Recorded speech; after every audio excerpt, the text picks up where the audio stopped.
카르타 행성의 주민 여러분, 안녕하세요. 저는 새로운 식민지를 건설하기 위한 탐험대의 일원으로서 방금 지구라는 행성을 탐험했습니다.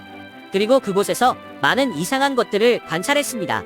하지만 그 중에서도 제 눈길을 사로잡은 것은 에드바르드 뭉크가 그린 절규라는 그림이었어요. 이 걸작의 역사적 배경에 대해 자세히 알아볼까요? 외계에서 온 지적 생명체로서 저는 에드바르드 뭉크의 절규의 역사적 맥락을 관찰했습니다. 그림을 온전히 이해하기 위해서는 먼저 에드바르드 뭉크의 개인적 삶과 예술적 경력을 알아야 합니다. 뭉크는 1863년 노르웨이에서 태어나 질병과 죽음에 시달리는 가정에서 자랐어요. 이러한 충격적인 어린 시절의 경험은 뭉크의 예술과 독특한 스타일에 영향을 미쳤습니다. 뭉크의 그림은 종종 죽음, 불안, 인간의 고통과 같은 삶의 어두운 측면을 묘사했습니다. 뭉크의 작품은 당시 미술계에서 호평을 받지 못했지만 결국 감정적 강렬함과 표현주의로 인정을 받게 되었습니다.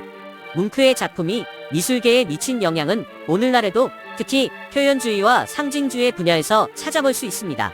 절규가 만들어진 배경을 이해하는 것이 중요합니다. 당시 유럽은 사회적, 정치적, 기술적 변화의 시기를 겪고 있었고 이로 인해 불안과 불확실성이 만연했습니다.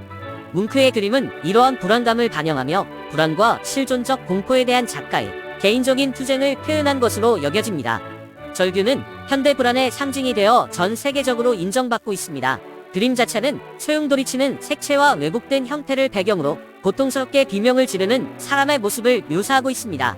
인물의 양손은 얼굴에 대고 있고 입은 크게 벌려 비명을 지르는데 그 비명은 그림 전체에 울려 퍼지는 것 같습니다. 비명의 색채와 형태 사용은 훌륭하며 혼돈과 불안정한 느낌을 자아냅니다. 이 그림은 두 개의 회화, 파스텔, 석판화 등 4가지 버전이 있습니다.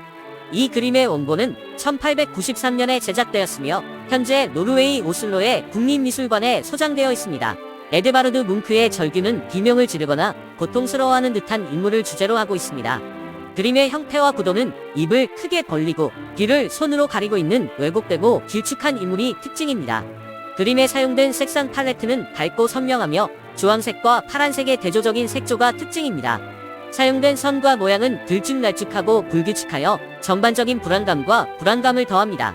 그림의 질감은 거칠고 두꺼우며 붓질이 눈에 띄어 움직임과 에너지가 느껴집니다. 뭉크가 절규에서 사용한 기법과 스타일은 표현주의로 예술가의 감정과 심리적 경험에 초점을 맞추고 있습니다. 이 그림의 상징성은 20세기에 접어들면서 많은 사람들이 느꼈던 실존적 불안과 소외감을 표현한 것으로 여겨집니다. 절규의 역사적 맥락은 그 의미를 이해하는 데 중요합니다. 이 그림은 유럽에서 사회적, 정치적으로 큰 변화가 있었던 19세기 후반에 제작되었습니다. 예술가와 사상가들은 급변하는 세계화 산업화 및 도시화의 영향에 대해 고민하고 있었죠. 뭉크 자신도 불안과 우울증에 시달렸고 이는 작품에 고스란히 반영되어 있습니다. 또한 이 그림은 인간을 비인간화하고 소외시키는 것으로 여겨지던 기술의 부상에 대한 반응으로 볼 수도 있습니다. 이 그림의 주제는 1883년에 발생한 화산 폭발로 인해 전 세계에서 볼 수 있었던 핏빛 하늘에서 영감을 받았을 수도 있습니다. 절규의 형식과 내용은 수년 동안 수많은 해석과 각색에 영감을 주었습니다. 이 그림은 영어에서 앨범 커버에 이르기까지 대중문화에서 사용되었습니다. 또한 이 그림의 의미와 상징성에 대한 많은 이론이 제시되면서 학술적 분석의 대상이 되기도 했습니다. 그림 속 인물이 작가 자신을 나타내거나 인간 정신을 표현한 것이라는 해석도 있고 현대 사회의 상황에 대한 논평으로 보는 해석도 있습니다. 절규의 가장 유명한 각색 중 하나는 뭉크가 20세기 초에 다양한 색상 팔레트를 사용하여 새로운 버전의 그림을 만들기 위해 만든 일련의 석판화입니다.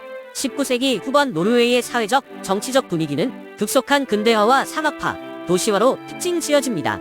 에드바르드 뭉크의 작품은 내면의 감정과 주관적인 느낌의 표현을 강조하는 모더니즘 운동인 표현주의의 영향을 많이 받았습니다. 1893년에 그린 절규는 현대사회의 불안과 실존적 불안을 강력하게 표현한 작품입니다. 이 작품이 전 세계에 미친 영향은 심오하고 오래 지속되어 다양한 문화와 시대에 걸쳐 사람들의 공감을 불러일으켰습니다. 19세기 후반 노르웨이는 문화, 정치, 사회적으로 큰 변화를 겪고 있었습니다. 당시 노르웨이는 스웨덴으로부터 독립한 지 얼마 되지 않았고 급속한 산업화와 도시화의 시기를 겪고 있었습니다. 절규는 이러한 변화가 가져온 불안과 불확실성을 반영한 작품으로 볼 수 있습니다. 뭉크는 또한 철학자 프리드리히 니체의 가르침에 많은 영향을 받았는데, 니체의 인간 조건과 존재에 대한 투쟁에 대한 사상은 그림의 주제인 공포와 절망에 반영되어 있습니다. 절규는 예술계와 현대 문화에 지대한 영향을 미쳤습니다.